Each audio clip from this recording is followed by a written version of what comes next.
നമസ്കാരം. 9ാം ക്ലാസ്സിലെ കേരള പാഠാവലിയിലെ ആദ്യത്തെ യൂണിറ്റ് നിന്നെ തേടുവതൊരു ഏതൊരു ഭാവനയിലെ സൗന്ദര്യ ലഹരി എന്ന പദ്യം നമ്മൾ ആശയവും ചോദ്യോത്തരങ്ങളും ഒക്കെ നോക്കിയതാണ്. അതിലിനി എന്തെങ്കിലും സംശയം ഉണ്ടെങ്കിൽ നമുക്ക് ക്ലാസ്സിൽ വരുമ്പോൾ തീർക്കാം. ഇന്ന് നമുക്ക് രണ്ടാമത്തെ പാഠം പ്രകൃതി സൗന്ദര്യവും കലാസൗന്ദര്യവും പാഠഭാഗത്തെക്കുറിച്ച് ചർച്ച ചെയ്യാം. മലയാളത്തിലെ വിമർശകരിൽ പ്രധാനിയായ MP പോൾ എഴുതിയ ഒരു ലേഖനമാണ് പ്രകൃതി സൗന്ദര്യവും കലാസൗന്ദര്യവും. മനുഷ്യനെ പ്രകൃതിയിൽ നിന്ന് മാറ്റി നിർത്തി പ്രകൃതി സൗന്ദര്യത്തെയും കലാസൗന്ദര്യത്തെയും വിശകലനം ചെയ്യുകയാണ് അദ്ദേഹം ഈ ലേഖനത്തിൽ ചെയ്യുന്നത്. മനുഷ്യനെ മാറ്റി മനുഷ്യൻ പ്രകൃതിയുടെ ഒരു ഭാഗമാണെങ്കിലും മനുഷ്യൻ വേറെ പ്രകൃതി വേറെ എന്ന് കണ്ടുകൊണ്ട് പ്രകൃതിയുടെ സൗന്ദര്യത്തെയും പ്രകൃതിയിലെ ഒരു ഭാഗമായ മനുഷ്യൻ സൃഷ്ടിക്കുന്ന കലയുടെ സൗന്ദര്യത്തെയും കുറിച്ച് ചർച്ച ചെയ്യുകയാണ്. രണ്ടിൻ്റെയും ഗുണദോഷങ്ങളല്ല, രണ്ടിൻ്റെയും ഗുണങ്ങളെക്കുറിച്ചും വ്യത്യാസങ്ങളെക്കുറിച്ചുമൊക്കെ ഈ ലേഖനത്തിൽ ചർച്ച ചെയ്യുകയാണ്. നമുക്കിനി ലേഖനത്തിലേക്ക് കടക്കാം.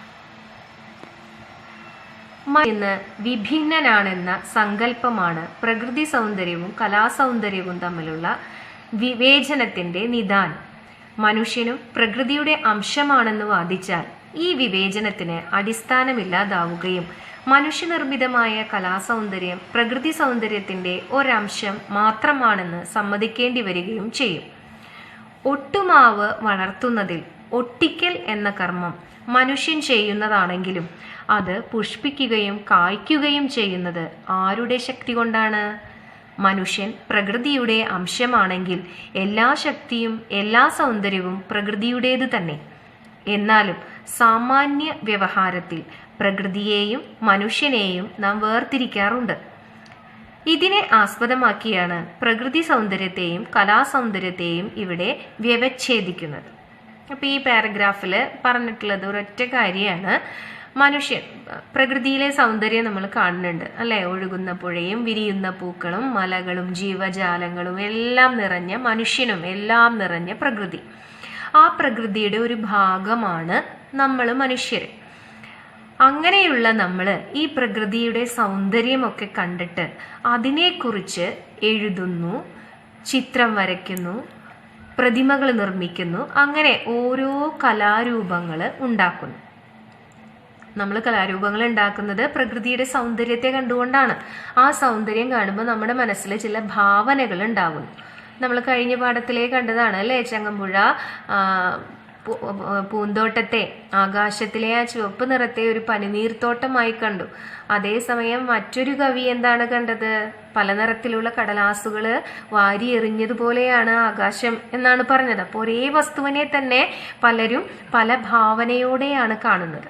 ഇതിൻ്റെയൊക്കെ അടിസ്ഥാനം ഏതാണ്? നമ്മൾ കാണുന്ന പ്രകൃതിയുടെ സൗന്ദര്യമാണ്. ആ സൗന്ദര്യം നമ്മളിൽ ഉണ്ടാക്കുന്ന വ്യത്യസ്തമായ അനുഭവങ്ങളാണ് കലകളായി മാറുന്നത്. ഉദാഹരണമായി ഒഴുകുന്ന ഒരു പുഴ പലരും കാണുന്നു. പലരും ആ പുഴയെക്കുറിച്ച് ചിലർ കവിതയായി എഴുതുന്നു, ചിലർ ആ ഒഴുകുന്ന പുഴ ഒരു ചിത്രമായി വരയ്ക്കുന്നു, ചിലർ അതിനെ ഒരു പ്രതിമയാക്കി മാറ്റുന്നു. അങ്ങനെ വ്യത്യസ്ത കലാരൂപങ്ങളാക്കി മാറ്റുന്നു. എല്ലാറ്റിനെയും അടിസ്ഥാനം എന്താണ്? പ്രകൃതിയുടെ ആ ഭംഗിയാണ് അല്ലേ? അതിനെ കണ്ടുകൊണ്ടാണ് നമ്മൾ കലാരൂപങ്ങൾ ഉണ്ടാക്കുന്നത്. അപ്പോൾ ഈ പാരഗ്രാഫിൽ പറഞ്ഞത് മനസ്സിലായല്ലോ. പ്രകൃതിയുടെ ഒരു ഭാഗമാണ് മനുഷ്യനെങ്കിലും പ്രകൃതി സൗന്ദര്യവും കലാസൗന്ദര്യത്തെയും നമുക്ക് മനസ്സിലാക്കാൻ വേണ്ടിയിട്ട് മനുഷ്യനെ മാറ്റി നിർത്തി, പ്രകൃതിയിൽ നിന്ന് മാറ്റി നിർത്തി പ്രകൃതി സൗന്ദര്യത്തെയും കലാസൗന്ദര്യത്തെയും കുറിച്ച് ചർച്ച ചെയ്യാണ്. പ്രകൃതിയുടെ സൗന്ദര്യം, സ്വാഭാവികമായ സൗന്ദര്യവും ആ സൗന്ദര്യം കണ്ടുകൊണ്ട് മനുഷ്യൻ നിർമ്മിക്കുന്ന കലകളുടെ സൗന്ദര്യവും ആണ് നമ്മുടെ ചർച്ചാ വിഷയം. നമുക്ക് ഓരോ വരികളായിട്ട് നോക്കാം. മനുഷ്യൻ പ്രകൃതിയിൽ നിന്ന് വിഭിന്നനാണെന്നുള്ള സങ്കല്പമാണ് പ്രകൃതി സൗന്ദര്യവും കലാസൗന്ദര്യവും തമ്മിലുള്ള വിവേചനത്തിന് നിദാനം. നിദാനം എന്ന് പറഞ്ഞാൽ കാരണം. മനുഷ്യൻ പ്രകൃതിയിൽ നിന്ന് വ്യത്യസ്തനാണ് എന്നുള്ള ഒരു സങ്കല്പമാണ് ഈ രണ്ടിനെയും, പ്രകൃതി സൗന്ദര്യത്തെയും കലാസൗന്ദര്യത്തെയും രണ്ടായിട്ട് നമ്മൾ കാണാനുള്ള കാരണം. മനുഷ്യനും പ്രകൃതിയുടെ അംശമാണെന്ന് വാദിച്ചാൽ ഈ വിവേചനത്തിന് അടിസ്ഥാനമില്ലാതാവുകയും മനുഷ്യനിർമ്മിതമായ കലാസൗന്ദര്യം പ്രകൃതി സൗന്ദര്യത്തിന്റെ ഒരു അംശം മാത്രമാണെന്ന് സമ്മതിക്കേണ്ടി വരികയും ചെയ്യും. ഇനി മനുഷ്യൻ പ്രകൃതിയുടെ ഒരു ഭാഗമാണ് എന്ന് നമ്മൾ വാദിച്ചാൽ കലാസൗന്ദര്യവും പ്രകൃതി സൗന്ദര്യവും എന്ന് രണ്ടായിട്ട് പറയേണ്ട ആവശ്യമില്ല. പ്രകൃതിയുടെ ഭാഗമായ മനുഷ്യനുണ്ടാക്കിയ കല പ്രകൃതിയുടെ തന്നെ കല എന്നുള്ള രീതിയിൽ ഒന്നായി തന്നെ വരുന്നു. പക്ഷെ നമുക്കിവിടെ പ്രകൃതിയുടെ സൗന്ദര്യവും കലയുടെ സൗന്ദര്യവും തമ്മിലുള്ള ആ ഒരു വ്യത്യാസങ്ങൾ മനസ്സിലാക്കാൻ വേണ്ടി നമ്മൾ മനുഷ്യനെ പ്രകൃതിയിൽ നിന്ന് മാറ്റി നിർത്തി പഠിക്കുകയാണ്. ഇനി ഒരു ഉദാഹരണം പറഞ്ഞു തരാണ്. ഒട്ടുമാവ് വളർത്തുന്നതിൽ ഒട്ടിക്കൽ എന്ന കർമ്മം മനുഷ്യൻ ചെയ്യുന്നതാണെങ്കിലും അത് പുഷ്പിക്കുകയും കായ്ക്കുകയും ചെയ്യുന്നത് ആരുടെ ശക്തി കൊണ്ടാണ്? അപ്പോൾ ഒരു മാവ് ഒട്ടുമാവ് ഉണ്ടാക്കുകയാണ് നമ്മൾ. അപ്പം അതിനെ ഒട്ടിക്കുക എന്നുള്ള കാര്യം ചെയ്യണ പ്രവൃത്തി ചെയ്യുന്നത് മനുഷ്യനാണ് അല്ലേ? സ്വാഭാവികമായും മാവ് വളർന്നു വരും. പക്ഷെ നമ്മൾ കൂടുതൽ നന്നാവാൻ വേണ്ടി അതിനെ ഒട്ടുമാവായിട്ട് വളർത്തുകയാണ്. അപ്പോൾ ആ ഒട്ടിക്കൽ എന്ന് പറയുന്ന കല ചെയ്യുന്നത് മനുഷ്യനാണ്. പക്ഷേ അതിന് വളരാനുള്ള, ആ മാവിന് വളരാനുള്ള വെളിച്ചവും വായുവും ജലവും ഒക്കെ എവിടുന്നാണ് കിട്ടുന്നത്? പ്രകൃതിയിൽ നിന്നാണ് അല്ലേ? അപ്പോൾ മനുഷ്യന്റെ ആ കർമ്മത്തിൽ ആരും കൂടി സഹായമായി? പ്രകൃതി സഹായിച്ചു. അതുകൊണ്ടാണ് മനുഷ്യൻ ചെയ്തത് പൂർണ്ണമായിട്ട് അവിടെ മാറുന്നത്. ആരുടെ ശക്തി കൊണ്ടാണ്? മനുഷ്യൻ പ്രകൃതിയുടെ അംശമാണെങ്കിൽ എല്ലാ ശക്തിയും എല്ലാ സൗന്ദര്യവും പ്രകൃതിയുടേത് തന്നെ. എന്നാലും സാമാന്യ വ്യവഹാരത്തിൽ പ്രകൃതിയുടെയും മനുഷ്യനെയും നാം വേർതിരിക്കാറുണ്ട്. അതിനെ ആസ്പദമാക്കിയാണ് പ്രകൃതി സൗന്ദര്യത്തെയും കലാസൗന്ദര്യത്തെയും ഇവിടെ വ്യവച്ഛേദിക്കുന്നത്. പ്രകൃതി സൗന്ദര്യത്തെയും കലാസൗന്ദര്യത്തെയും നമ്മൾ വേർതിരിച്ച് ഇവിടെ കാണുന്നത്. പ്രകൃതി സൗന്ദര്യം ഇത്രയേ ഉള്ളൂ, ഒരൊറ്റ ആശയേ ഉള്ളൂ. മനുഷ്യൻ പ്രകൃതിയുടെ ഭാഗമാണ്. പക്ഷെ നമ്മൾ മനുഷ്യനെ പ്രകൃതിയുടെ ഭാഗമല്ല എന്ന് മാറ്റി നിർത്തുകയാണ്. എന്തിനു വേണ്ടി? പ്രകൃതിയുടെ സൗന്ദര്യവും ആ സൗന്ദര്യം കണ്ട് മനുഷ്യൻ നിർമ്മിച്ച കല, ആ കലകളുടെ സൗന്ദര്യവും തമ്മിലുള്ള ഒരു പഠനത്തിന് വേണ്ടി, അതിനുവേണ്ടി മാത്രം മനുഷ്യനെ പ്രകൃതിയിൽ നിന്ന് വ്യത്യസ്തനായി കണ്ടുകൊണ്ട് നമ്മൾ ഇവയുടെ സൗന്ദര്യത്തെക്കുറിച്ച് പഠിക്കുന്നു. ഇതാണ് ഈ ഒരു പാരഗ്രാഫിൽ പറഞ്ഞത്. നമുക്ക് അടുത്ത പാരഗ്രാഫ് നോക്കാം. പ്രകൃതി എപ്പോഴും മാറിക്കൊണ്ടിരിക്കുന്നു. അതിൻ്റെ ഓരോ ഭാവവും ക്ഷണികമാണ്. ഈ ഭാവങ്ങളിൽ ചിലത് നമ്മിൽ സൗന്ദര്യ പ്രതീതി ഉളവാക്കുവാൻ പര്യാപ്തമായിരിക്കാം. എന്നിരുന്നാലും അതിന് സ്ഥിരതയില്ല. നേരെ മറിച്ച് കലയിൽ രമണീയ ഭാവത്തിന് സ്ഥിരപ്രതിഷ്ഠ ലഭിക്കുന്നു. ആ ഭാവത്തിന് മാറ്റം സംഭവിക്കുന്നില്ല. ആസ്വാദകർ വന്നും പോയും കൊണ്ടിരിക്കുന്നു. എന്നാൽ കല നിശ്ചലമായി തന്നെ നിലകൊള്ളുന്നു. ഈ അർത്ഥത്തിലാണ് കല ശാശ്വതമാണ് എന്ന് പറയുന്നത്. പ്രകൃതി ഭാവങ്ങളുടെ ക്ഷണികതയെ അപേക്ഷിച്ച് കലയുടെ ഭാവം ചിരസ്ഥായിയാണ്. ഇപ്പം നമ്മുടെ രണ്ടാമത്തെ പാരഗ്രാഫിലെ ഒരൊറ്റ ആശയെ പറയുന്നുള്ളൂ. അത് ഇതാണ്: പ്രകൃതിയുടെ സൗന്ദര്യം മാറ്റങ്ങൾക്ക് വിധേയമാണ്. എന്നാൽ ഈ പ്രകൃതി സൗന്ദര്യം കണ്ടുകൊണ്ട് മനുഷ്യൻ നിർമ്മിക്കുന്ന കലയുടെ സൗന്ദര്യം സ്ഥിരമാണ്, അതിന് മാറ്റം വരുന്നില്ല. അതാണ് ഈ ഒരു പാരഗ്രാഫിൽ പറയുന്നത്. നമുക്ക് ഓരോ സെന്റൻസ് ആയിട്ട് വായിച്ച് നമുക്കിനി ആശയം കണ്ടെത്താം. പ്രകൃതി എപ്പോഴും മാറിക്കൊണ്ടിരിക്കുന്നു. നമുക്ക് കാണാവുന്നതാണ്. ഇപ്പോൾ ഒരു മഴ പെയ്യാണ് എന്ന് വിചാരിക്കുക. അതുവരെ വളരെ തെളിഞ്ഞു നിൽക്കുന്ന ഒരു പ്രകൃതിയായിരിക്കും. പെട്ടെന്നാണ് എന്തുണ്ടാവുന്നത്? അപ്പം ആ തെളിഞ്ഞു നിൽക്കുന്ന പ്രകൃതിയിൽ നമ്മൾ ഓരോന്നിൻ്റെയും സൗന്ദര്യം ഇങ്ങനെ ആസ്വദിച്ചു വരികയായിരുന്നു. അപ്പോഴാണ് എന്ത് സംഭവിച്ചത്? പെട്ടെന്ന് കാലാവസ്ഥ മാറി ആകെ ഇരുണ്ടുകൂടി മഴ പെയ്യുന്നു. എന്നാൽ ഇനി മഴയുടെ സൗന്ദര്യം ആസ്വദിക്കാമെന്ന് വിചാരിക്കുമ്പോഴേക്കും ചിലപ്പോൾ മഴ പെട്ടെന്ന് നിന്നു പോകും. അപ്പോൾ പ്രകൃതിയിലെ ഭാവങ്ങൾ ഇങ്ങനെ മാറിക്കൊണ്ടേയിരിക്കുന്നു. എന്നാൽ മനുഷ്യൻ നിർമ്മിക്കുന്ന കലയിൽ മാറ്റങ്ങൾ വരണില്ല. ഇപ്പോൾ എങ്ങനെയാണ് അത് നമുക്ക് മനസ്സിലാവണത്? ഇപ്പം നമ്മൾ ഇത് നേരത്തെ പറഞ്ഞ പോലെ തന്നെ മഴ പെയ്യണത് കാണുന്നു. ആ മഴ നമ്മൾ കണ്ട് ആസ്വദിക്കണു. ആ മഴയെക്കുറിച്ച് നമ്മളൊരു കവിത എഴുതി, അല്ലെങ്കിൽ ഒരു ചിത്രം വരച്ചു. അതോ ആ ചിത്രവും കവിതയും എന്നും അതുപോലെ തന്നെ നിലനിൽക്കും അല്ലേ? ആ കവിതയിൽ നമ്മൾ മഴയുടെ സൗന്ദര്യം ആസ്വദിക്കുന്നു.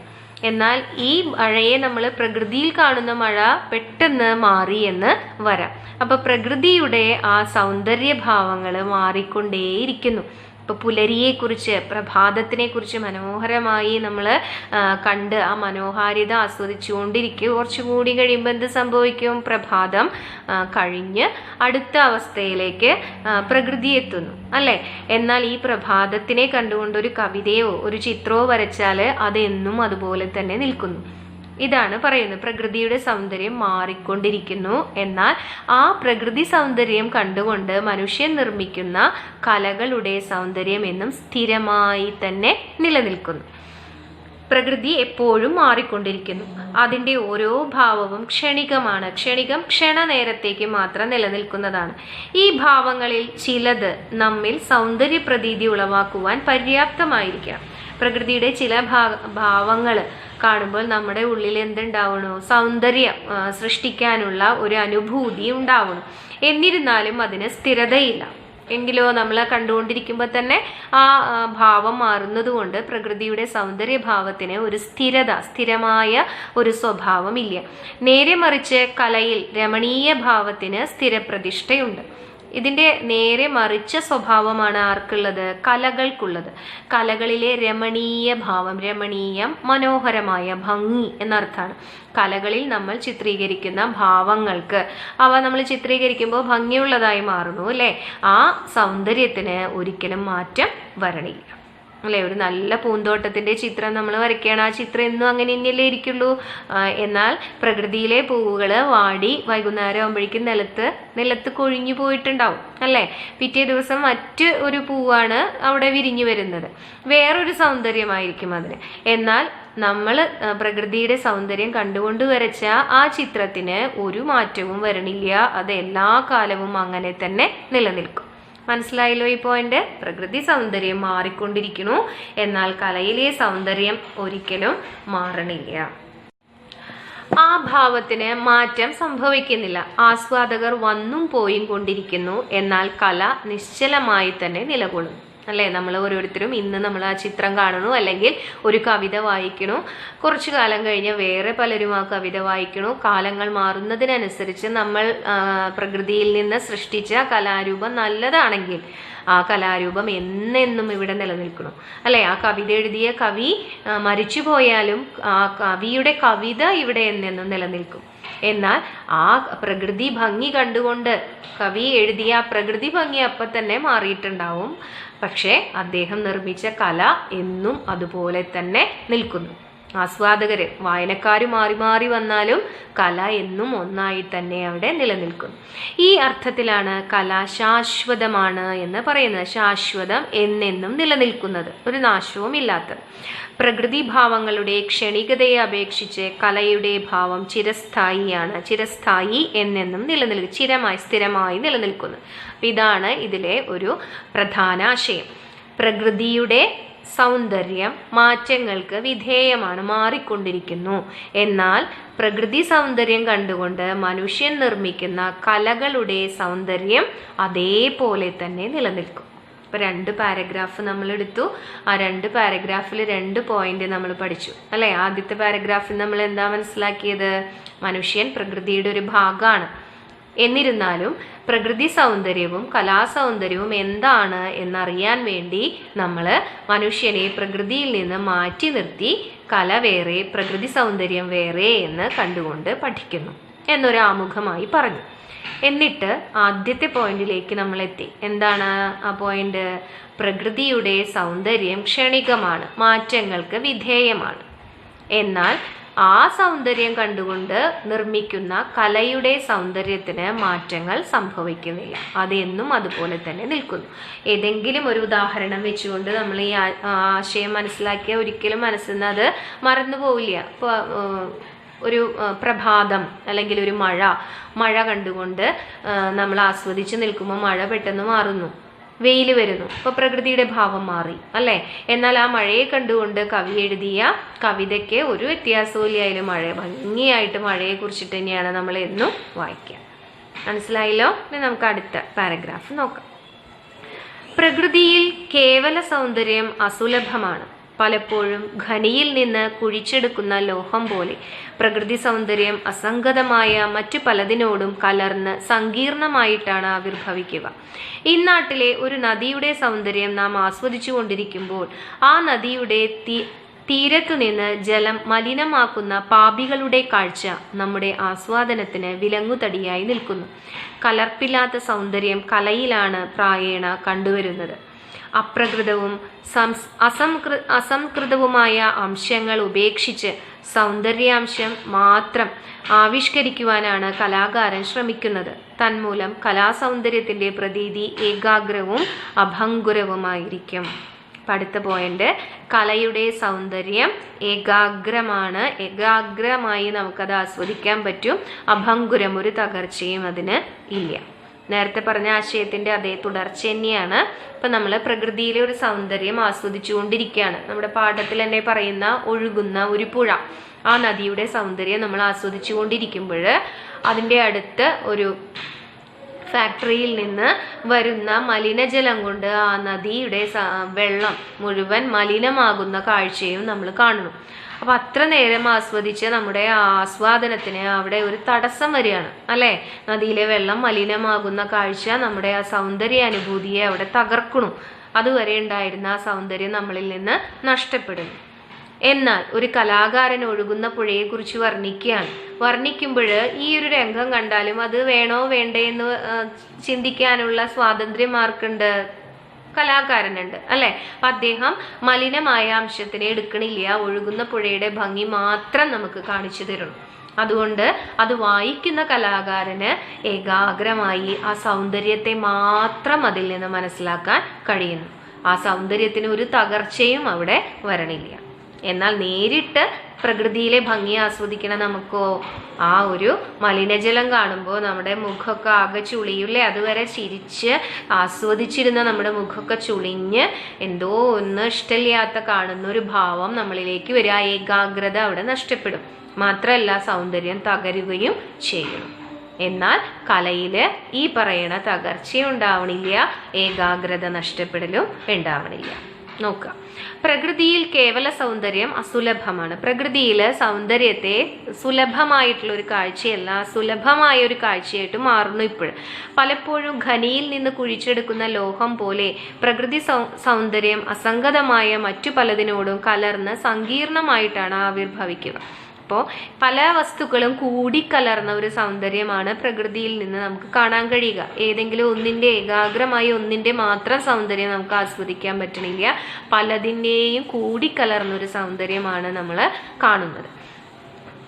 പലതിനോടും കലർന്ന് സങ്കീർണമായിട്ടാണ് ആവിർഭവിക്കുക. ഇന്നാട്ടിലെ ഒരു നദിയുടെ സൗന്ദര്യം നാം ആസ്വദിച്ചു കൊണ്ടിരിക്കുമ്പോൾ ആ നദിയുടെ തീരത്തിരുന്ന് ജലം മലിനമാക്കുന്ന പാപികളുടെ കാഴ്ച നമ്മുടെ ആസ്വാദനത്തിന് വിലങ്ങുതടിയായി നിൽക്കുന്നു. മനസ്സിലായി കാണും. നമ്മൾ നേരത്തെ പറഞ്ഞത് തന്നെ, ഒഴുകുന്ന നദിയുടെ സൗന്ദര്യം ആസ്വദിച്ചു നിൽക്കുമ്പോഴാണ് എന്തവിടെ വരുന്നത്? നദി മലിനമാകുന്ന കാഴ്ച കാണുന്നു. അതോടെ നമ്മുടെ സൗന്ദര്യത്തിന് ഒരു തടസ്സം അവിടെ വന്നു. കലർപ്പില്ലാത്ത സൗന്ദര്യം കലയിലാണ് പ്രായേണ കണ്ടുവരുന്നത്. ഈ വിലങ്ങുതടികളൊന്നുമില്ലാതെ സൗന്ദര്യമായി കാണുന്നത് എവിടെയാണ്? ആ ഒഴുകുന്ന പുഴയെ കണ്ടുകൊണ്ട് നിർമ്മിച്ച കലയിലാണ്. അപ്രകൃതവും അസംകൃതവുമായ അംശങ്ങൾ ഉപേക്ഷിച്ച്, അതായത് വേണ്ടാത്തതിനെയെല്ലാം കളഞ്ഞിട്ടാണ് നമ്മൾ കലയുണ്ടാക്കുന്നത് അല്ലേ. ഇപ്പോൾ ഒരു ചിത്രം വരച്ചാൽ ചിത്രത്തിൽ ചില ഭാഗങ്ങൾ ഭംഗി കുറവുണ്ട് എന്ന് കണ്ടാൽ നമ്മൾ എന്ത് ചെയ്യണു? ആ ഭംഗി കുറവുള്ള ഭാഗങ്ങളെയൊക്കെ ശരിയാക്കിയിട്ട് ഭംഗിയുള്ള ഒരു ചിത്രമാണ് നമ്മൾ മറ്റുള്ളവരെ കാണിക്കാനായിട്ട്, മറ്റുള്ളവരെ മുകളിൽ പ്രദർശിപ്പിക്കാനായിട്ട് ഉപയോഗിക്കുക. അതുപോലെ കവിത എഴുതിയാൽ നമ്മൾ വായിച്ചു നോക്കണു, ഏതെങ്കിലും ഒരു ഭാഗത്ത് കുറവുകൾ ഉണ്ടെങ്കിൽ നമ്മൾ അതൊക്കെ തീർത്തിട്ടാണ് ആസ്വാദകരിലേക്ക് അത് എത്തിക്കുക. ആവശ്യമില്ലാത്തതിനെയൊക്കെ കളഞ്ഞ് നല്ലതിനെയാണ് നമ്മൾ കലയായി മറ്റുള്ളവർക്ക് ആസ്വദിക്കാനായിട്ട് കൊടുക്കുന്നത്. എന്നാൽ പ്രകൃതിക്ക് അത് പറ്റുമോ?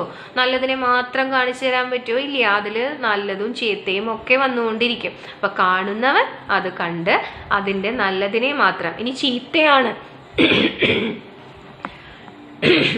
ചീത്ത ആയിട്ടുള്ള ഒരു കാര്യമാണ്, നമുക്ക് മലിനീകരണത്തിനെ കുറിച്ചിട്ടാണ് ജനങ്ങളെ മനസ്സിലാക്കി കൊടുക്കേണ്ടതെങ്കിലോ നമ്മൾ ആ സൗന്ദര്യത്തിന്റെ ഭാഗം മാറ്റി നിർത്തിയിട്ട് മലിനമായ കാര്യങ്ങളെ മാത്രം നമ്മുടെ ഉള്ളിലേക്ക് കലാകാരൻ കാണിച്ചു തരുന്നു. അപ്പൊ നമുക്ക് നദി മലിനമായി എന്നുള്ളത് മനസ്സിലാവുകയും ചെയ്യുന്നു അല്ലെ. അപ്പൊ വേണ്ടതിനെ വേണ്ട പോലെ എടുക്കുകയും വേണ്ടാത്തതിനെ കളയുകയും ചെയ്തിട്ട് ഉള്ള ഒരു രൂപമാണ് നമ്മൾ കലയായിട്ട് നമ്മുടെ ആസ്വാദകരുടെ മുന്നിലേക്ക് എത്തുന്നത്.